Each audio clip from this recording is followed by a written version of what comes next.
എല്ലാവർക്കും നമ്മളുടെ പുതിയൊരു വീഡിയോയിലേക്ക് സ്വാഗതം. എല്ലാവരും സുഖമായിട്ടിരിക്കുന്നു വിശ്വസിക്കുന്നു. അതുപോലെ തന്നെ ഞങ്ങളും ഇവിടെ സുഖമായിട്ടിരിക്കുന്നു. അപ്പോൾ ഇന്ന് നമ്മൾ അടിപൊളി ഒരു ചിക്കൻ ബിരിയാണിയുടെ റെസിപ്പിയാണ് കാണിക്കുന്നത്. ഇത് വളരെ പെട്ടെന്ന് നമുക്ക് ഉണ്ടാക്കിയെടുക്കുകയും ചെയ്യാം. അതുപോലെ തന്നെ നല്ല അടിപൊളി ടേസ്റ്റുമാണ്. അപ്പം വീഡിയോ കണ്ടുകൊണ്ടിരിക്കുന്ന സമയത്ത് നിങ്ങൾക്ക് എൻ്റെ ചാനൽ ഇഷ്ടപ്പെടുകയാണെങ്കിൽ ഒന്ന് സബ്സ്ക്രൈബ് ചെയ്യാനും ലൈക്ക് ചെയ്യാനും ഷെയർ ചെയ്യാനും കമൻറ്റ് ചെയ്യാനും മറന്നു പോരുതേ. അതുപോലെ തന്നെ സബ്സ്ക്രൈബ് ചെയ്ത ആരെങ്കിലും കാണുന്നുണ്ടെങ്കിൽ പ്ലീസ് ഒന്ന് സബ്സ്ക്രൈബ് ചെയ്ത് സപ്പോർട്ട് ചെയ്യണം കേട്ടോ. അപ്പോൾ നമുക്ക് നമ്മുടെ വീഡിയോയിലേക്ക് പോയാലോ. അപ്പോൾ അതിനായിട്ട് ഞാനിവിടെ 1 കിലോയും ഒരു 1.25 കിലോയോളം ചിക്കനാണ് ഞാനിവിടെ എടുത്തിരിക്കുന്നത്. അത് നന്നായിട്ട് കഴുകി വൃത്തിയാക്കിയതിന് ശേഷം അതിലേക്ക് ആവശ്യത്തിനുള്ള ഉപ്പുപൊടി ചേർത്ത് കൊടുത്തിട്ടുണ്ട്. പിന്നെ നമ്മൾ 1/4 ടീസ്പൂൺ മഞ്ഞൾപ്പൊടി ഇട്ട് കൊടുത്തിട്ടുണ്ട്. പിന്നെ ഒരു 2.5 ടീസ്പൂണോളം മുളക് പൊടിയും കൂടെ നമ്മളിതിലേക്ക് ചേർത്ത് കൊടുക്കുന്നുണ്ട്. പിന്നെ ഇതിൻ്റെ കൂടെ നമ്മൾ ചേർത്ത് കൊടുക്കുന്നത് പെരിഞ്ജീരകം പൊടിച്ചതാണേ. അപ്പം അതും കൂടി ഒന്ന് ഇട്ട് കൊടുത്തിട്ട് ഇത് നമുക്ക് നന്നായിട്ടൊന്ന് മിക്സ് ചെയ്ത് ഒരു അരമണിക്കൂറോളം ഫ്രിഡ്ജിനകത്ത് വെക്കുവാണെങ്കിൽ അത്രയും നല്ലതാണേ. അതിനുശേഷം നമുക്കൊരു മസാല ഉണ്ടാക്കിയെടുക്കണം. അതിനായിട്ട് ഒരു മിക്സിയുടെ ജാർ എടുത്തിട്ട് അതിലേക്ക് ഒരു 10 പച്ചമുളക്, അതുപോലെ തന്നെ ഒരു ചെറിയ കഷ്ണം ഇഞ്ചിയും ഒരു 8 ചുള വെളുത്തുള്ളി എടുത്തിട്ടുണ്ട്. അപ്പോൾ അതിലേക്ക് ഞാൻ എടുത്തിരിക്കുന്നത് പിന്നെ പെരിഞ്ജീരകം 1 ടീസ്പൂണ്, ഒരു കഷ്ണം പട്ട, 2-3 ഗ്രാമ്പു, 2-3 ഏലക്ക, പിന്നെ ഒരു ചെറിയ കഷ്ണം ജാതിപത്രി, എല്ലാം കൂടെ നമ്മൾ കുരുമുളകും എല്ലാം കൂടെ നന്നായിട്ട് മിക്സിയിലിട്ട് ഒന്ന് ക്രഷ് ചെയ്തെടുത്തിരിക്കുന്നതാണ്, ചതച്ചെടുത്ത പോലെ എടുത്തിരിക്കുന്നതാണ്. ഇനി അത് മാറ്റി വെക്കാം. അതിന് ശേഷം ഞാൻ ഇടത്തരം ഒരു 4 സവോള എടുത്താണ്. 2 സവോള നമ്മൾ അരിഞ്ഞ് വേറെ വെച്ചിട്ടുണ്ട് വറക്കാനായിട്ട്, അല്ലാതെ 2 വഴറ്റാനും എടുത്തിട്ടുണ്ട്.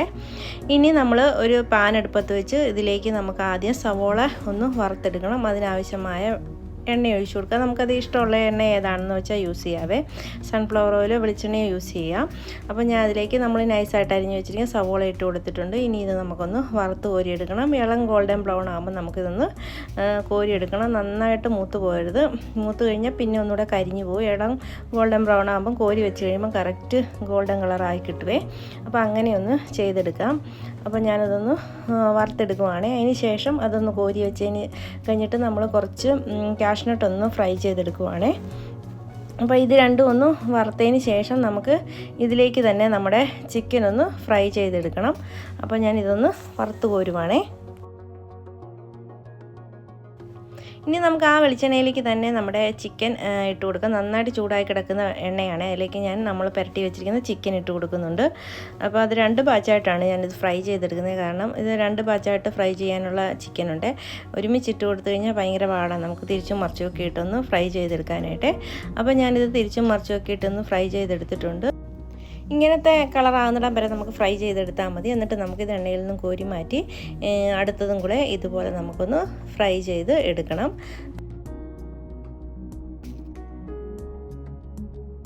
അടുത്ത ബാച്ചും കൂടെ ഞാൻ എണ്ണയ്ക്കകത്ത് പെറുക്കി വെച്ച് കൊടുത്തിട്ടുണ്ട്. ഇനി ഇത് വെച്ച് കൊടുത്തതിന് ശേഷം നമുക്ക് ഇതിലേക്ക് റൈസിനുള്ള അരി എടുക്കാം. ഞാൻ 2 കപ്പ് അരിയാണ് ഈ കപ്പിന് എടുത്തിരിക്കുന്നത്.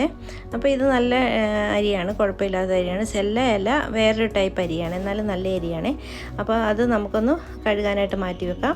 അതിന് ശേഷം നമ്മൾ ആ ചിക്കൻ വറുത്ത് കോരിയ എണ്ണ നമ്മൾ വേറൊരു പാത്രത്തിലേക്ക് ഒഴിച്ചു കൊടുത്തിട്ട് അതിനകത്തോട്ട് നമുക്ക് വഴറ്റാനുള്ള സവോള ഇട്ട് കൊടുത്ത് ഒന്ന് വഴറ്റിയെടുക്കാം.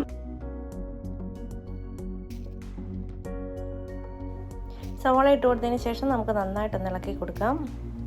ഇളക്കി കൊടുത്തിട്ട് ഇതിലേക്ക് ആവശ്യത്തിനുള്ള കറിവേപ്പില ചേർത്ത് കൊടുക്കാം. കറിവേപ്പില ചേർത്ത് കൊടുത്തതിന് ശേഷം നമുക്കിതിലേക്ക് ആവശ്യത്തിനുള്ള ഉപ്പുപൊടിയും കൂടെ ചേർത്ത് കൊടുക്കാം. നമ്മൾ ചിക്കനകത്ത് ഉപ്പിട്ടാണ് വറുത്തെടുത്തിരിക്കുന്നത്. അതനുസരിച്ച് ഇതിലേക്ക് ഉപ്പിട്ട് കൊടുത്താൽ മതിയേ. അപ്പോൾ അതും കൂടെ നമുക്കിട്ട് കൊടുത്ത് നന്നായിട്ടൊന്ന് ഇളക്കി യോജിപ്പിച്ചെടുക്കാം.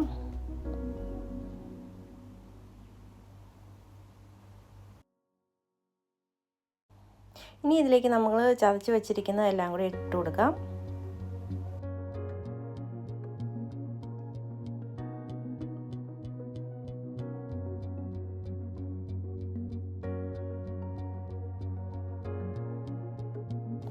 അതിനുശേഷം ഇത് നന്നായിട്ടൊന്ന് ഇളക്കി കൊടുക്കാം. ഇളക്കി അതിൻ്റെ പച്ചച്ചൊവയൊക്കെ ഒന്ന് മാറി വരുന്നവരെ നന്നായിട്ടൊന്ന് ഇളക്കി കൊടുക്കണം. അതിന് ശേഷം നമുക്ക് ഇടത്തരം 2 തക്കാളി അരിഞ്ഞതും ഇതിലേക്ക് ചേർത്ത് കൊടുക്കാം.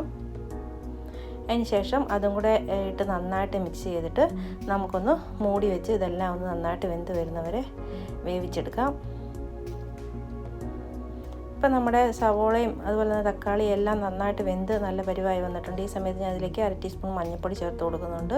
പിന്നെ 1 ടീസ്പൂൺ മല്ലിപ്പൊടിയും 1/2 ടീസ്പൂണോളം മുളക് പൊടിയും കൂടെ ഞാൻ ചേർത്ത് കൊടുക്കുന്നുണ്ട്. അപ്പോൾ അതും കൂടെ ഇട്ട് കൊടുത്ത് നന്നായിട്ട് നമുക്കിതൊന്ന് ഇളക്കി യോജിപ്പിച്ചെടുക്കാം.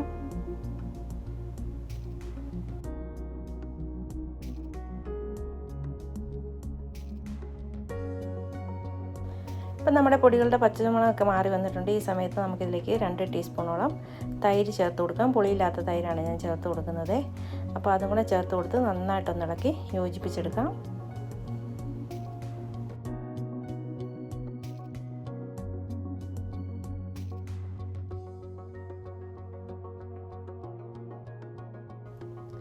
ഇനി ഇതിലേക്ക് നമുക്ക് കുറച്ച് മല്ലിയിലയും പുതിനയിലയും കൂടെ ചേർത്ത് കൊടുത്ത് നന്നായിട്ടൊന്ന് മിക്സ് ചെയ്തെടുക്കണം. അപ്പോൾ ഞാനിത് രണ്ടും പച്ചമുളക് കൂടെ ചതച്ചിട്ടില്ല, അതുകൊണ്ടാണ് ഇപ്പോൾ ഇട്ട് കൊടുക്കുന്നത്. അപ്പോൾ അതും കൂടെ ഇട്ട് കൊടുത്ത് നന്നായിട്ടൊന്ന് ഇളക്കി കൊടുക്കുകയാണ്. ഇനി നമുക്ക് നമ്മുടെ ഫ്രൈ ചെയ്ത് വെച്ചിരിക്കുന്ന ചിക്കൻ ഇതിലേക്ക് ചേർത്ത് കൊടുക്കാം. ഇനി ഇത് നന്നായിട്ടൊന്ന് ഇളക്കി യോജിപ്പിച്ചെടുക്കണം. നന്നായിട്ട് മസാലയെല്ലാം ചിക്കൻ്റെ പുറത്ത് പിടിക്കുന്ന രീതിയിൽ നന്നായിട്ടൊന്ന് ഇളക്കി യോജിപ്പിച്ചെടുക്കാം.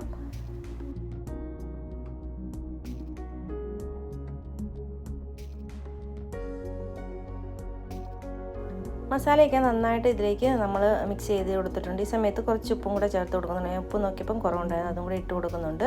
ഇനി ഇതിലേക്ക് നമുക്ക് വറുത്ത് വെച്ചിരിക്കുന്ന സവോള കുറച്ച് ചേർത്ത് കൊടുക്കാം. അതും കൂടെ ചേർത്ത് കൊടുത്തിട്ട് നന്നായിട്ടൊന്ന് ഇളക്കി യോജിപ്പിക്കണം.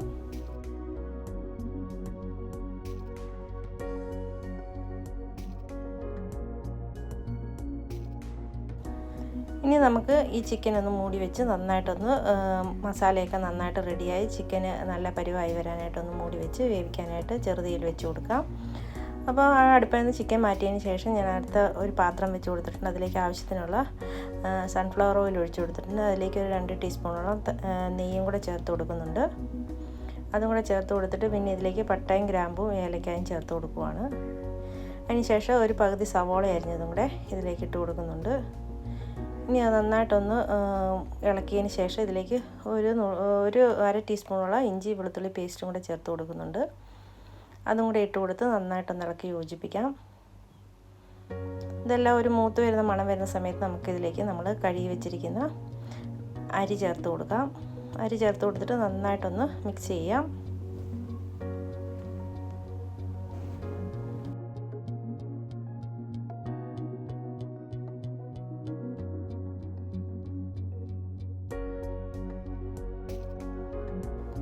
അരി നന്നായി മിക്സ് ചെയ്തെടുത്തിട്ടുണ്ട്. ഇനി ഇതിലേക്ക് നമുക്ക് ഒരു 2 കപ്പ് അരിക്ക് 3 കപ്പ് വെള്ളം ചേർത്ത് എന്ന കണക്കിൽ ചേർത്ത് ഞാൻ കൊടുത്തിട്ടുണ്ട്. ഇനി നന്നായിട്ട് ഇളക്കി യോജിപ്പിക്കാം. ഇനി ഇതിലേക്ക് നമുക്ക് കുറച്ച് മല്ലിയില ഇട്ട് കൊടുക്കാം. അതിന് ശേഷം ആവശ്യത്തിനുള്ള ഉപ്പും കൂടെ ചേർത്ത് കൊടുക്കാം. അപ്പം ചോറിന് ഉപ്പ് വേണമല്ലോ, അതിനനുസരിച്ചുള്ള ഉപ്പ് നമ്മൾ ഇതിലേക്ക് ചേർത്ത് കൊടുക്കണം. അതും കൂടെ ചേർത്ത് കൊടുത്തിട്ട് നമുക്കൊന്ന് ഇളക്കി കൊടുക്കാം. പിന്നെ ഒരു അരമുറി നാരങ്ങ പിഴിഞ്ഞതും കൂടെ ഇതിലേക്ക് ഒഴിച്ചു കൊടുക്കുന്നുണ്ട്. അത് ഒഴിച്ചു കൊടുക്കുമ്പോൾ നമ്മുടെ അരി ഒത്തിരി ഒട്ടിപ്പിടിക്കാതെ അതുപോലെ തന്നെ നല്ല കളറോട് കൂടി കിട്ടും. അതിന് വേണ്ടിയിട്ടാണ് നമ്മൾ അത് ചേർത്ത് കൊടുക്കുന്നത്. അപ്പോൾ അതും കൂടെ പിഴിഞ്ഞ് കൊടുത്തിട്ട് നമുക്ക് ഒന്നുകൂടെ ഇളക്കിയിട്ട് ഒന്ന് മൂടി വെച്ച് നമുക്കിതൊന്ന് തിളപ്പിച്ചെടുക്കാം. തിളച്ച് വരുന്ന സമയത്ത് നമുക്കിതൊന്ന് തുറന്ന് നോക്കാം. അപ്പോൾ അതിനായിട്ട് ഞാനൊന്ന് മൂടി വെച്ച് കൊടുത്തു. ഇപ്പം നന്നായിട്ട് തിളച്ച് ഏകദേശം ഒന്ന് വറ്റി വന്നിട്ടുണ്ട്. ഇനി നമുക്ക് തീ കുറച്ച് വെച്ചിട്ട് ഒന്നുകൂടി ഒന്ന് മൂടി വെച്ച് നന്നായിട്ടൊന്ന് വെള്ളമൊക്കെ വറ്റിച്ചെടുക്കാം. അപ്പോൾ അതിനായിട്ടൊന്ന് മൂടി വെച്ച് കൊടുത്തിട്ടുണ്ട്. ഇപ്പം നമ്മുടെ ചോറ് നല്ല അടിപൊളിയായിട്ട് റെഡിയായി വന്നിട്ടുണ്ട് കണ്ടോ. ഇനി നമുക്കിത് ദം ചെയ്തെടുക്കാവേ. അതിനായിട്ടൊരു പാത്രം എടുത്ത് വെച്ചിട്ട് അതിലേക്ക് ഞാൻ ചിക്കൻ കറി ഒരു പകുതി കോരി ഇതിലേക്ക് ഇട്ട് കൊടുക്കുവാണേ. അപ്പോൾ പകുതി നമുക്ക് ആദ്യം അടിയിൽ ഇട്ട് കൊടുക്കാം. അതിന് ശേഷം നമുക്കിതിൻ്റെ മുകളിൽ ചോറ് ഇട്ട് കൊടുക്കണം.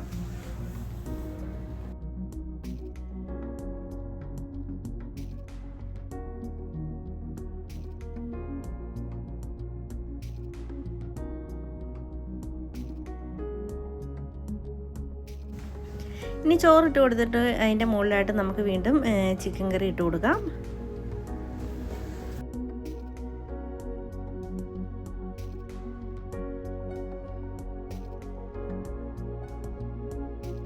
പിന്നെ അതിൻ്റെ മുകളിൽ വീണ്ടും നമുക്ക് ചോറ് നിരത്തി കൊടുക്കാം. 2 ലെയറായിട്ടാണ് ചോറും ഇറച്ചിയും നമ്മൾ വെച്ച് കൊടുക്കുന്നത്.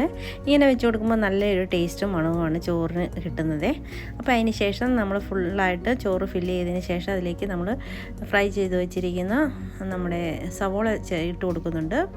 അത് മുഴുവൻ ഇട്ട് കൊടുത്തതിന് ശേഷം ഇനി ഇതിലേക്ക് നമുക്ക് കുറച്ച് മല്ലിയിലയും പുതിനയിലയും കൂടി ഇട്ട് കൊടുക്കാം.